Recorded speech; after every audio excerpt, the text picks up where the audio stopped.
বিয়ে করেছেন বৈষম্য বিরোধী ছাত্র আন্দোলনের সমন্বয়ক খান তালাত মাহমুদ রাফি। সোমবার 17 মার্চ তিনি তার ফেসবুক স্ট্যাটাসে এ তথ্য জানান। স্ট্যাটাসে খান তালাত মাহমুদ রাফি লেখেন, আলহামদুলিল্লাহ, নতুন যাত্রায় আপনাদের দোয়া একান্ত কাম্য। ফেসবুক পোস্ট তিনি স্ত্রীকে ট্যাগ করেছেন।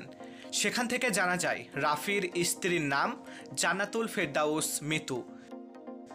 এদিকে রাফির বিয়ের খবর প্রকাশের পর বন্ধু, সহযোদ্ধা এবং অনুসারীরা তাকে শুভেচ্ছা জানাচ্ছেন। সামাজিক যোগাযোগ মাধ্যমেও অনেকে তার নতুন জীবনের জন্য শুভকামনা জানিয়েছেন। প্রসঙ্গত, কোটা সংস্কার আন্দোলন এবং বৈষম্য বিরোধী ছাত্র আন্দোলনের চট্টগ্রামের অন্যতম সংগঠক হিসেবে রাফি দীর্ঘদিন ধরে আন্দোলনে সক্রিয় ছিলেন। এবার বিয়ের পিঁড়িতে বসলেন তিনি।